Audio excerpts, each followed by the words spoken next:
అందరికీ నమస్కారాలు. అదేవిధంగా రాష్ట్ర వ్యాప్తంగా చేస్తున్నటువంటి ఉద్యమాలకు గిరిజన విద్యార్థి సంఘం నప్పాడకల పోరాట సమితి నిన్న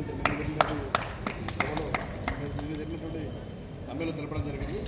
మళ్ళీ ఈరోజు జరుగుతున్నటువంటి సభలు కూడా మామూలు జిల్లా కేంద్రంగా కలెక్టర్ జరిగిన ఈ యొక్క ధర్నా కార్యక్రమాన్ని సమ్మె కార్యక్రమానికి పూర్తి మద్దతు తెలియజేయడానికి రావడం జరిగింది. అదేవిధంగా ఇందులో మనం చెప్పుకున్నట్టుగా సమాన పనికి సమాన వేతనం అనేది చాలా ముఖ్యమైన అంశం. ఎందుకంటే వేరే శాఖలలో ఉన్నటువంటి సిఆర్టీలు కావచ్చు, మిగతా సిబ్బందికి అంటే ఇంకో వ్యత్యాసం ఇంతకుముందు మన మిత్రులు చెప్పినప్పుడు తెలిసింది. ఇక్కడ ఇందులోనే ఇదే శాఖలో పనిచేస్తున్నటువంటి ఇదే గిరిజన ఆశ్రమ పాఠశాలలో పనిచేస్తున్నటువంటి ఏఎన్ఎంలకు 24,000 జీతం మరి ఈడీలు చేసుకొని, పీటీసీ చేసుకొని, ఈజీ చేసుకొని, ఎంఎల్ చేసుకొని ఉపాధ్యాయులుగా కొనసాగుతూ టెట్గా క్వాలిఫై అయిపోయి వాళ్ళన్నీ ఇంత కష్టపడి ఇంత చదువుకుని పెద్ద పెద్ద చదువుకొని ఈరోజు విద్యార్థులకు ఒక నాణ్యమైన బోధన అందిస్తున్నటువంటి ఉపాధ్యాయులకు ఈ విధంగా 15,000-4,000 అనేది చాలా ఘోరమైన అంశం.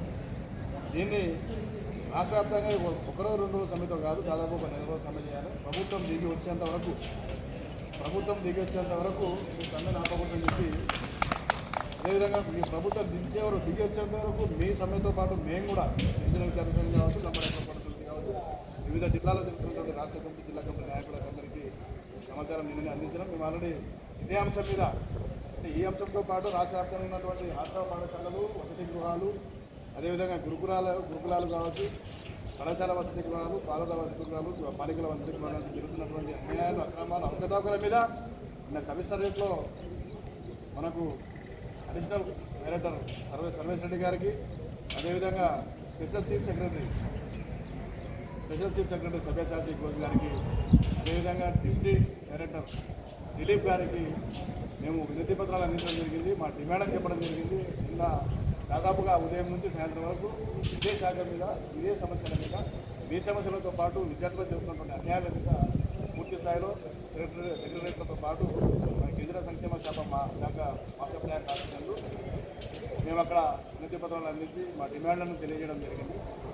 అదేవిధంగా బిఎం సంతోష్ గారు ఈరోజు డైరెక్టర్ గారు ఏదైతే గిరిజన సంక్షేమ శాఖ సెక్రటరీ గారు సంతోష్ ఎవరైతే ఉన్నారో ఈరోజు వారు సమయం ఇవ్వడం జరిగింది. అక్కడ మన మిత్రులు కలవడానికి ఈరోజు మధ్యాహ్నం తర్వాత వెళ్తారు. ఈ సమస్యలతో పాటు రాష్ట్ర వ్యాప్తంగా ఒక్క సమస్యల మీద స్పందించాలని చెప్పి, ముఖ్యంగా రాష్ట్ర వ్యాప్తంగా జరుగుతున్నటువంటి చూసుకుంటే మూడు విషయాలు ఉన్నాయి. ఇక్కడ జిల్లాగనూరులో జరుగుతున్నటువంటి ఆశ్రమ పాఠశాల, అదేవిధంగా మామూలు జిల్లా కేంద్రంలో ఉన్నటువంటి వసతి గృహాలు, అదేవిధంగా మంచిర్యాలలో చూస్తున్నటువంటి ఒక ఆశ్రమ పాఠశాలలో చాలా అవకతవకలు జరిగినాయని చెప్పి అన్ని ఎవిడెన్స్తో సహా, సాక్ష్యాధారాలతో సహా మనం అన్నింటినీ ప్రూవ్ చేయడం జరిగింది.